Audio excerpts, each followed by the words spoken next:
오셨네요. 예. 아프신 분들이 참 많이 계신 것 같습니다. 독감에 걸리신 분들도 계시고, 독감에 걸리셨어요? 감 걸리셨어요, 우리 집사님? 안나 성도님, 우리 박명 시장님도 감기에 잔뜩 걸리셔서 오늘 못 오실 건데 또 오셨다고 하셨습니다. 또 박유심 집사님도 독감에 걸리셨다고 하시는 것 같고요. 또 저희 아이들도 독감에 걸려서 지금 집에 있습니다. 내일은 나올 수 있을 것 같아요. 우리 강 집사님도 아프신가요? 아, 그러시구나. 아이들이 참 많이 아픈 것 같아요. 우리 은서도 아프고 또 준이도 또 아프다고 그러고 했던 것 같습니다. 아무튼 아픈 분들을 위해서 빨리 나올 수 있도록 함께 기도해 주시고, 또 이 안식일에 하나님께서 치료의 그 손길 뻗치셔서 모든 아프신 분들이 회복되기를 간절히 바랍니다. 오늘은 욥기 10장에 나오는 욥의 어떤 항변, 기도와 그에 대한 성경의 대답을 좀 살펴보도록 하겠습니다. 욥기 9장과 10장을 보면 이제 빌닷의 말에 대한 이 욥의 반응인데요. 이 9장과 10장을 나눠 보면 9장은 욥이 빌닷에게 한 대답이라면 10장은 욥이 하나님께 건넨 말입니다.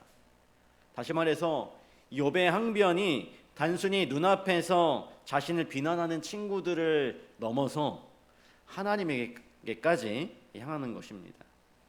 그래서 10장에서 이 욥이 이런 말로 그의 말문을 열고 있는데요. 욥기 10장 1절입니다.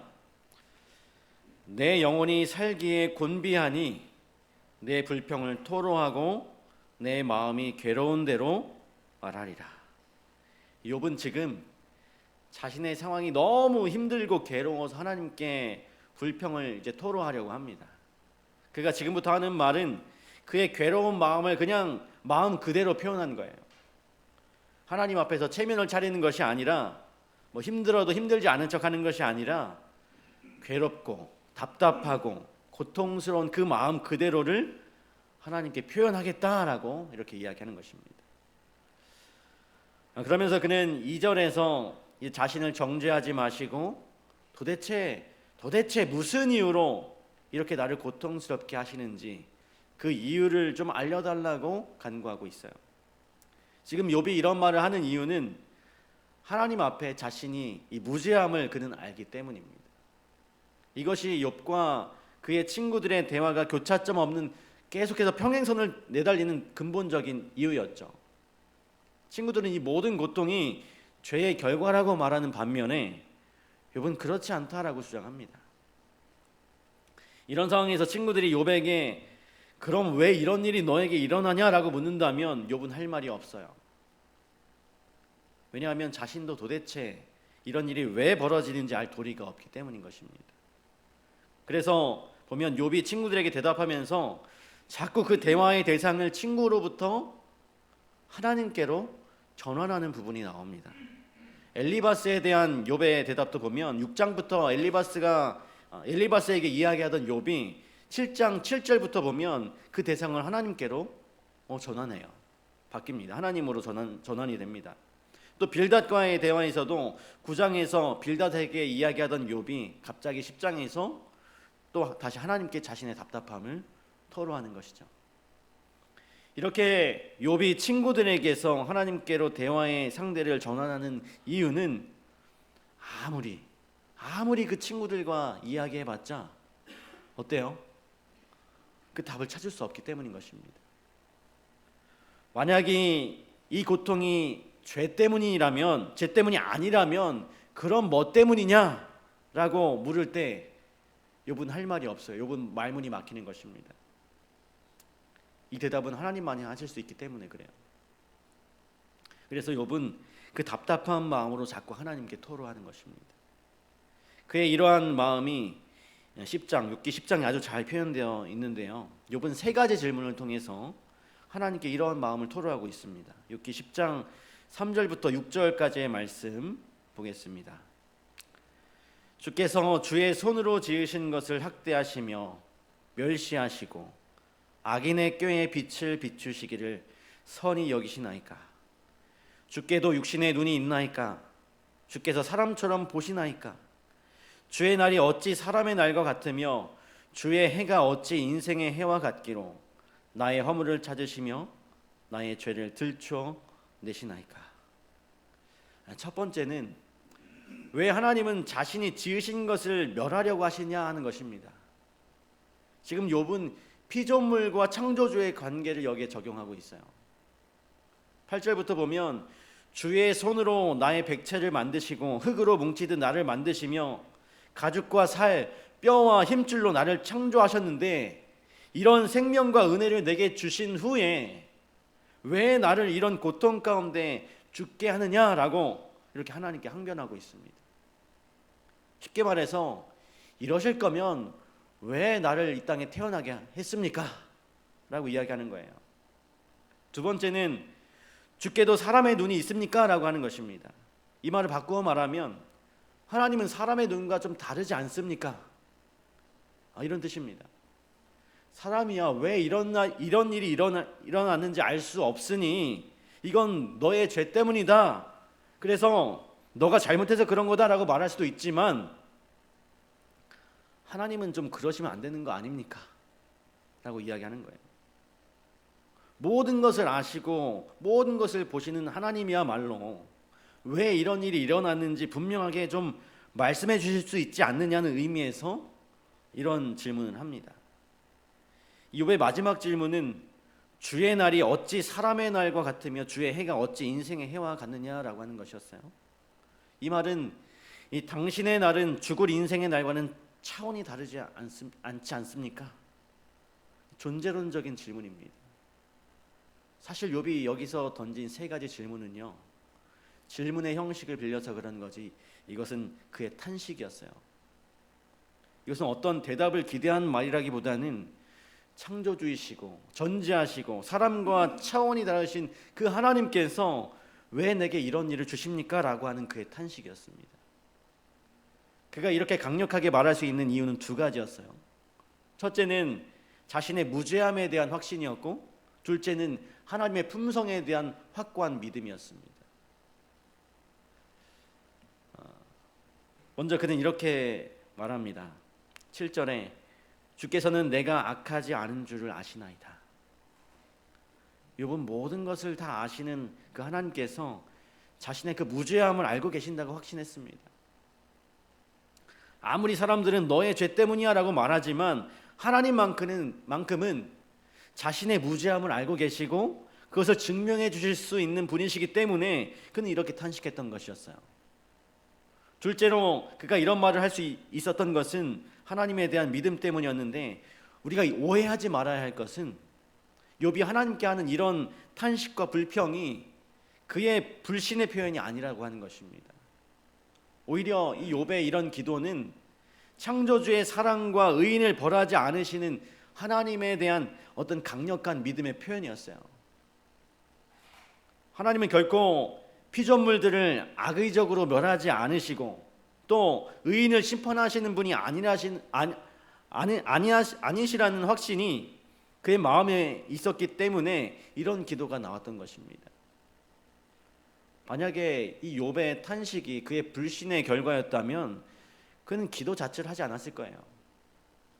그는 차라리 그 아내의 말대로 하나님을 욕하고 죽는 길을 선택했을 것입니다.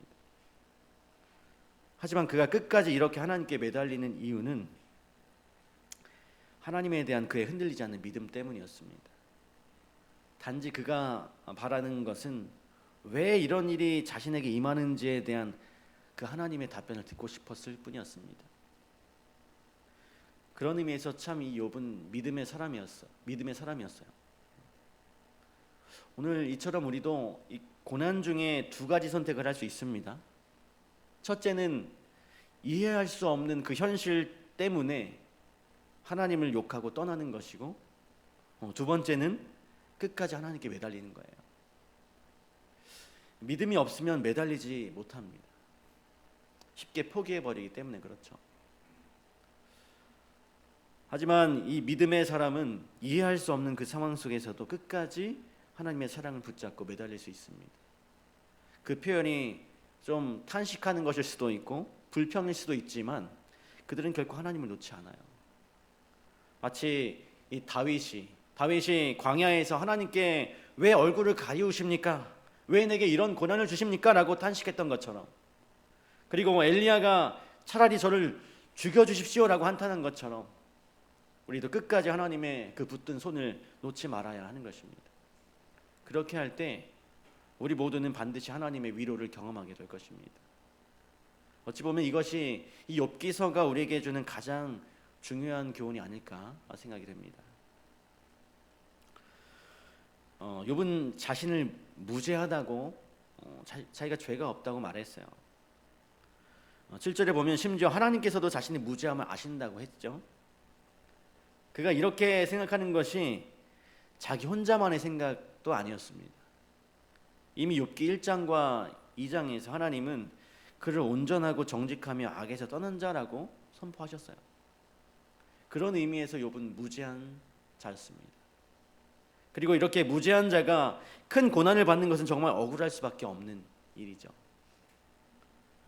그런데 성경이 우리에게 또 다른 말을 하고 있습니다. 그것은 바로 이 세상 모든 사람들이 다 뭐라고 이야기합니까? 다 죄인이라고 이야기합니다. 로마서 3장 10절에 보면 의인은 없나니 하나도 없다라고 말했어요. 23절에도 모든 사람이 죄를 범하여 하나님의 영광에 이르지 못했다라고 설명합니다. 이 말씀에 의하면 이 욥을 포함하여 모든 사람은 다 뭐예요? 다 죄인이죠. 다 죄인입니다. 시편 51편 5절에도 다윗은 자신이 죄 중에 출생했다고 이렇게 말했고, 열왕기상 8장 46절에도 범죄하지 않는 사람은 없다라고 선언했습니다.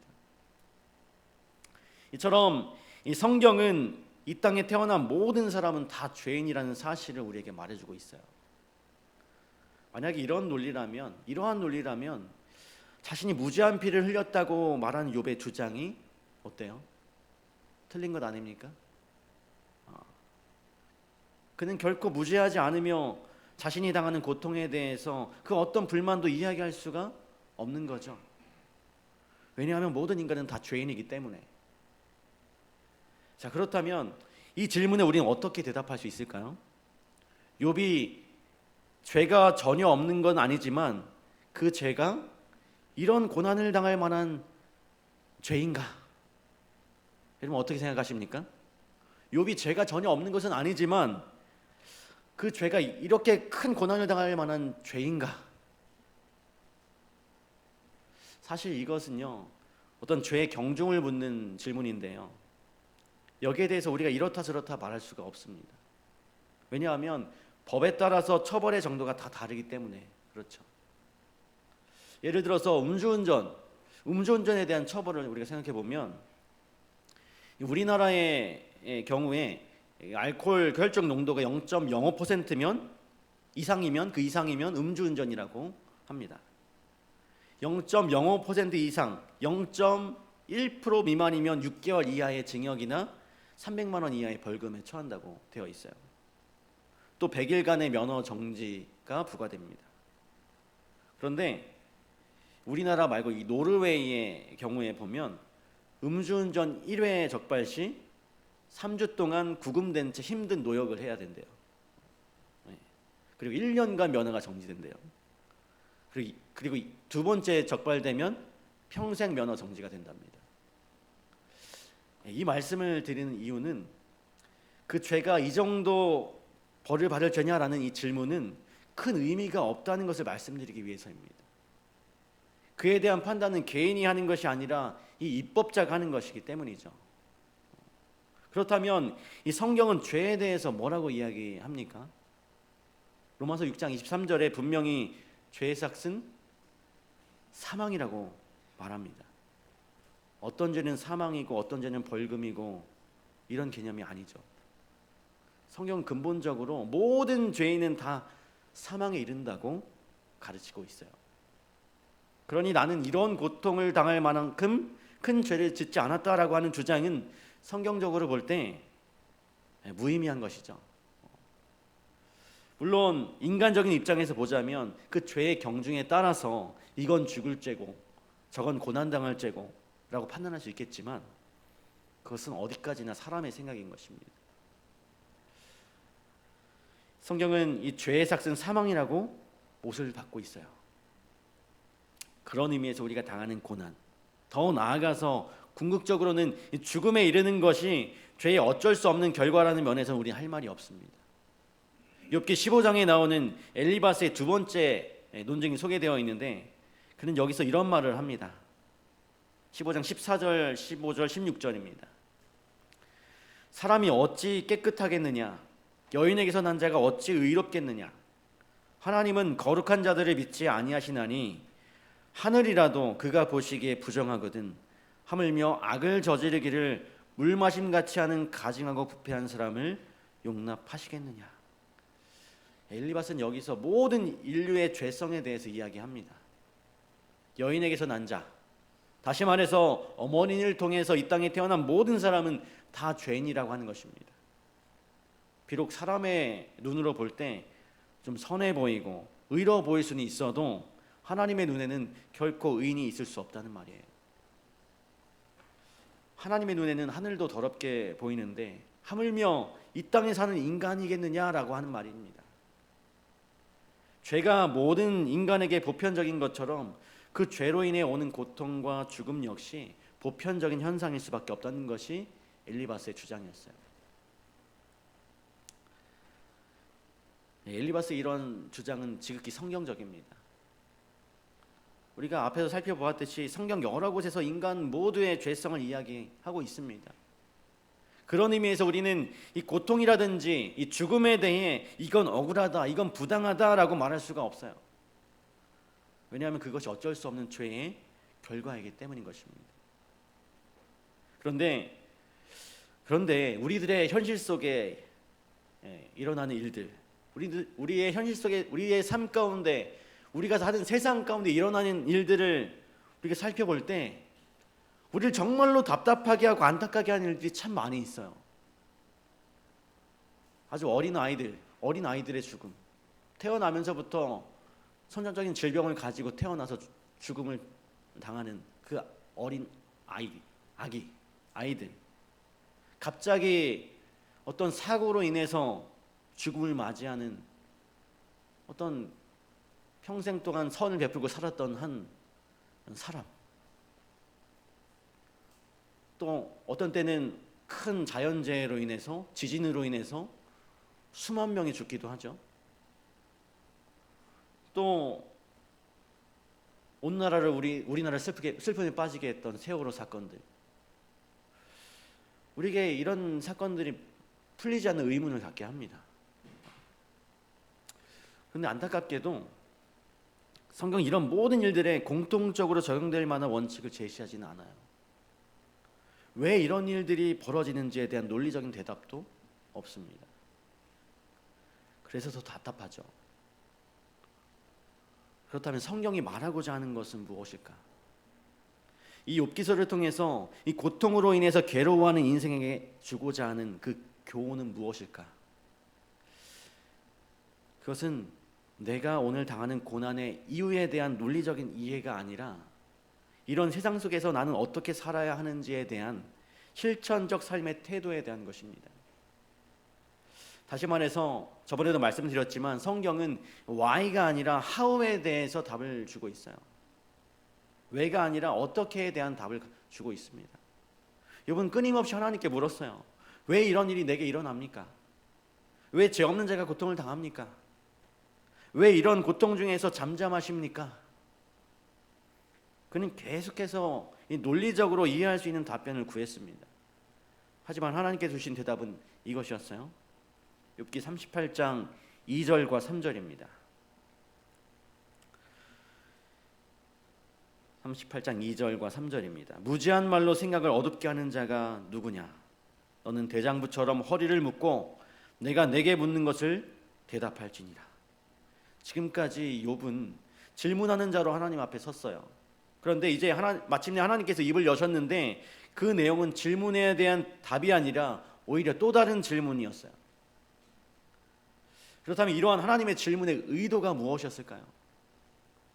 그것은 그 질문을 들은 욥의 반응을 통해서 우리가 알 수 있습니다.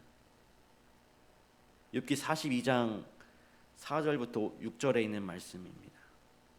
우리가 그동안 많이 봤던 말씀인데요. 내가 말하겠사오니 주는 들으시고 내가 주께 묻겠사오니 주여 내게 알게 하옵소서. 내가 주께 대하여 귀로 듣기만 하였사오나 이제는 눈으로 주를 배움나이다. 그러므로 내가 스스로 거두어드리고 띠끌과 재 가운데에서 회개하나이다. 여기서 욥은 다시 하나님께 묻습니다. 내가 주께 묻겠사오니 주여 내게 알게 하옵소서.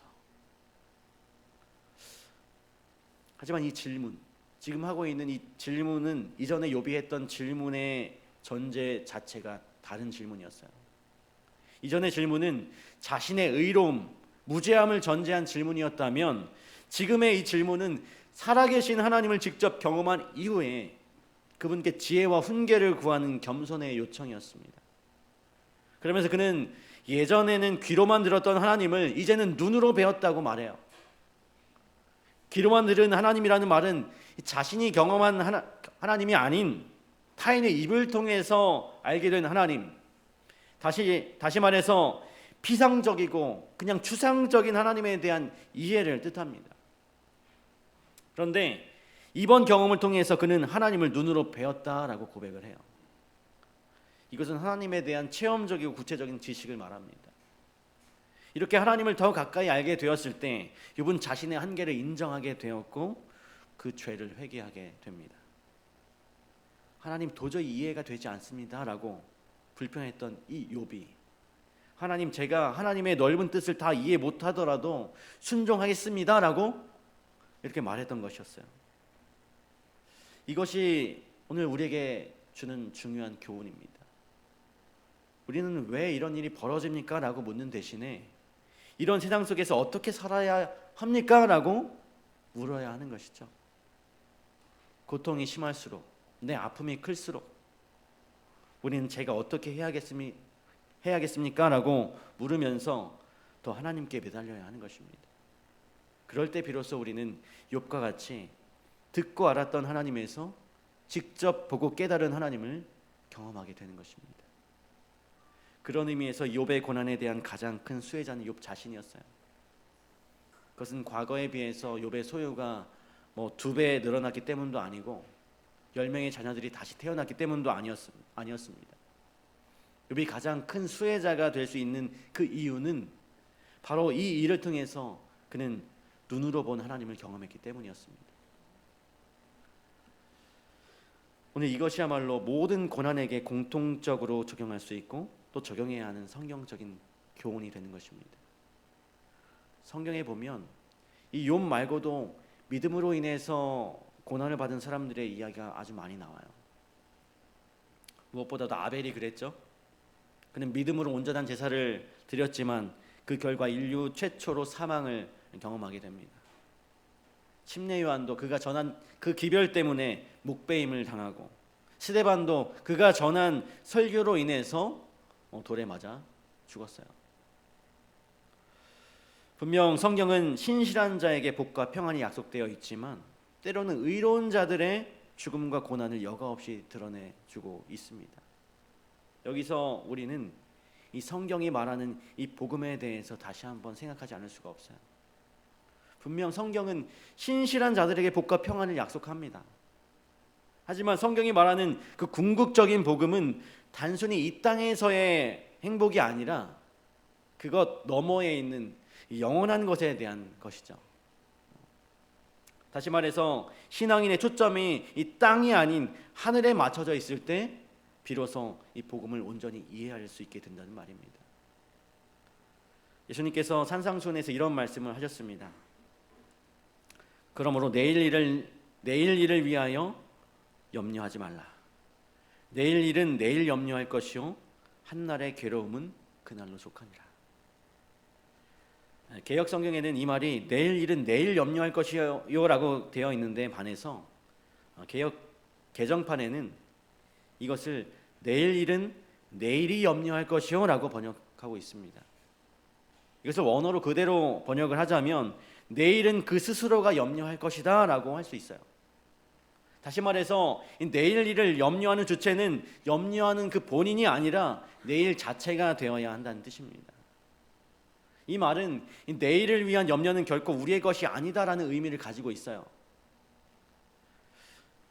어떤 분들은 이 말을 오해해서 내일 염려는 내일 염려해야 한다라고 생각하시는데 그런 뜻이 아닙니다. 여러분 생각해 보세요. 내일이라는 시간이 있습니까? 여러분 내일은 결코 오지 않습니다. 왜냐하면 어제 말한 내일은 이미 오늘이 되어 있기 때문에 그래요. 다시 말해서 내일이라는 것은 우리의 개념 속에서 존재할지 몰라도 우리의 삶에는 결코 존재하지 않는 시간입니다. 왜냐하면 우리는 항상 오늘을 살아가기 때문에요. 그런 의미에서 내일 일은 내일 염려하라는 말은 아무 염려도 하지 말라는 그런 뜻이 되는 것입니다. 오늘 염려는 괜찮고 내일 염려는 안 된다는 이 말이 아니라 아무것도 염려하지 말라. 천부께서 너희 필요를 다 아신다는 그 말씀을 하신 것입니다. 그러면서 하신 말씀이 마태복음 6장 33절입니다. 그런즉 너희는 먼저 그의 나라와 그의 의를 구하라. 그리하면 이 모든 것을 너희에게 더하시리라. 너희가 정말 염려하고 고민하고 구해야 할 것은 이 땅의 것이 아니라 하나님의 나라와 그분의 의라는 것을 말씀하신 것입니다. 다시 말해서 이 땅의 것을 염려하지 말고 하늘의 것에 집중하며 살라는 그런 말씀이에요. 자, 그렇다면 이게 욥의 이야기에 어떤 관련이 있을까요? 욥이 가진 그 현재의 고민은 이 땅에서의 삶에 대한 것이었어요. 그가 겪는 고난과 그가 당한 아픔과 그가 이 땅에서 잃어버린 것들에 대한 의문이었습니다. 그런데 성경은 그런 욥에게 오히려 하늘을 생각하라고 말하고 있어요. 나의 현실과 나의 고민에 집중하느라 하늘을 잃어버리지 말고 그럴수록 오히려 하나님께 집중하라는 것입니다. 욥이 땅의 문제에 집중해서 계속 질문을 던질 때 오히려 하나님께서는 욥의 시선을 끌어올려서 하나님 자신에게 집중하도록 만드셨습니다. 그 결과 욥은 자신의 그 무지를 깨닫게 되었고 오히려 하나님 앞에 자신의 죄를 회개하게 된 것이었습니다. 너희는 먼저 그의 나라와 그의 의를 구하라. 그리하면 이 모든 것을 너희에게 더하시리라는 그 말씀이 마치 욥에게는 너희는 먼저 하나님의 품성과 그분의 뜻을 구하라. 그리하면 이 모든 의문들이 풀리게 될 것이라는 말씀으로 경험되었던 것입니다. 오늘 우리도 마찬가지예요. 이 땅의 문제가 이해되지 않을 때, 이해되지 않는 문제들이 참 많지 않습니까? 그 문제들이 이해되지 않을 때 그 문제에만 집중하면 결코 답을 찾을 수가 없습니다. 이건 왜 그럴까? 저건 왜 저럴까? 고민해봤자 오히려 의심만 더 커지게 되는 것입니다. 이럴 때 필요한 것은 나에게 혹은 내가 겪는 문제에 집중하는 것이 아니라 하나님이 어떠한 분이신지, 그분이 내게 어떤 약속을 하셨는지를 바라보는 것입니다. 그리고 그 약속을 붙들고 믿음으로 나아가는 것이죠. 그럴 때 우리는 이 모든 것을 너희에게 더하시리라는 약속이 이루어지는 것을 우리 삶 가운데 경험하게 될 것입니다. 이것이 바로 이 땅에 살지만 하늘에 속한 자들의 삶인 것입니다. 어쨌든 이 경험을 통해서 욥은 눈에 보이는 것에 대한 고민을 넘어서 눈에 보이지 않는 것들을 추구하며 살게 되었어요. 그런데 히브리서 11장에 보면 이 욥과 같은 삶을 산 자들이, 다시 말해 이 땅의 고난 속에서도 보이지 않는 것들을 바라보고 추구하며 살았던 많은 사람들이 소개되어 있어요. 예전에도 히브리서 11장에 나오는 그 믿음의 선조들에 대해 소개한 적이 있는데, 아벨과 에녹과 사라, 아브라함, 요셉, 모세, 이들 모두는 하나님에 대한 흔들리지 않는 믿음이 있었습니다. 그들은 언제나 하나님의 약속을 붙들고 그 약속 안에 살았어요. 하지만 그들의 현실을 들여다보았을 때 그 약속이 언제나 그 눈에 보이는 축복으로 다가오지는 않았던 것을 우리는 알 수 있습니다. 믿음 때문에 큰 복을 누리며 살기도 했지만 어떤 이들은 믿음 때문에 고난을 당하는 대조적인 모습들이 히브리서 11장에 열거되어 있습니다. 다니엘은 믿음으로 사자굴에 들어갔고 그 믿음을 통하여 하나님께서는 사자들의 입을 다 막아주셨습니다. 뿐만 아니라 다니엘의 세 친구들도 역시 믿음으로 인하여 풀무불에 들어갔지만 그들의 확고한 믿음이 그들을 7배나 뜨거운 그 불길에서 구원하셨죠. 기드온은 믿음으로 단 300명만 가지고도 바다 모래와 같이 수많은 미디안 군대들을 무찌를 수가 있었습니다. 여호수아도 믿음으로 창이나 칼을 전혀 사용하지 않고도 여리고성을 무너뜨릴 수 있었습니다. 하지만 그게 다가 아니었어요. 오히려 반대로 믿음으로 인해서 수많은 어려움과 고통을 당한 사람들도 있었습니다. 이사야 선지자는 그의 믿음으로 인해서 톱으로 켬을 통해서 죽임을 당했고, 예레미야는 그의 믿음 때문에 사람들에게 매국노라고 취급당하며 매를 맞기도 했습니다. 그리고 여러 번 죽을 위기를 맞기도 했어요. 바울은 믿음 때문에 유대인들에게 40에 하나 감한 매를 5번 맞고, 또 3번 태장으로 맞고, 한 번은 돌로 맞고, 3번 파선하고, 광야와 시내와 바다와 거짓 형제의 위험을 늘 당하고 살았습니다. 여러분, 이상하지 않습니까? 왜 누구는 믿음 덕분에 삶을 얻었지만, 행복한 삶을 얻었지만, 왜 누구는 그 똑같은 믿음 때문에 죽어야만 했는가? 누구는 그 약속을 믿음으로 축복을 받았지만 왜 누구는 그 약속 때문에 이 땅에서 고통을 받아야만 했는가? 우리는 이러한 하나님의 약속과 우리의 현실 속에 나타난 괴리 속에 살아가요. 아프지 말아야 할 사람이 아프고 죽지 말아야 할 사람이 죽습니다. 이것은 욥만의 이야기가 아니었던 것이죠. 우리의 현실이기도 합니다. 아무리 간절히 기도해도 우리의 사랑하는 가족의 죽음을 어찌할 수 없을 때 우리는 도저히 그 이유를 이해할 수가 없어요. 그런데 이런 고민 가운데 있는 우리에게 히브리서는 이런 답을 던져주고 있습니다. 히브리서 11장 16절입니다.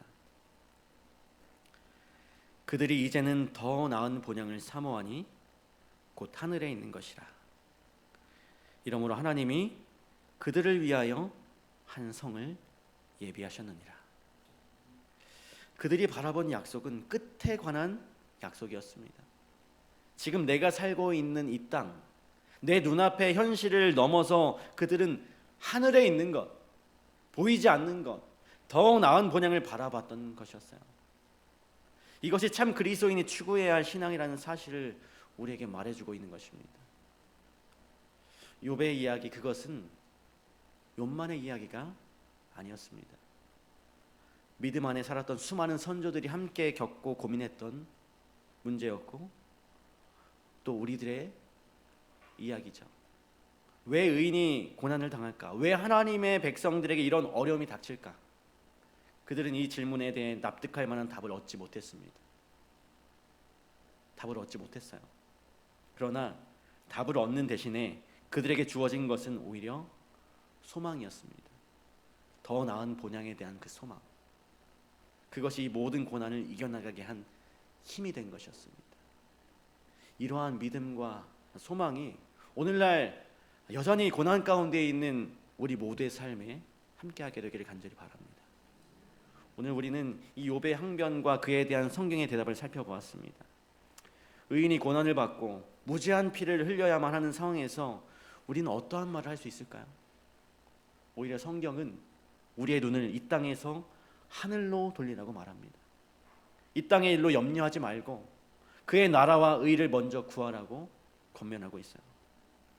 이 땅의 삶을 넘어서 더 나은 본향을 바라보라고 초청하고 있습니다.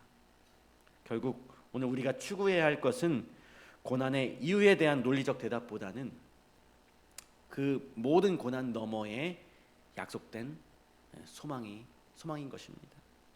이 소망이 우리로 하여금 오늘의 고난, 여전히 고난 가운데 살아가는 우리들, 또 우리 아픔을 이겨나가게 하는 큰 원동력이 되길 간절히 바라면서 오늘 말씀을 마치도록 하겠습니다.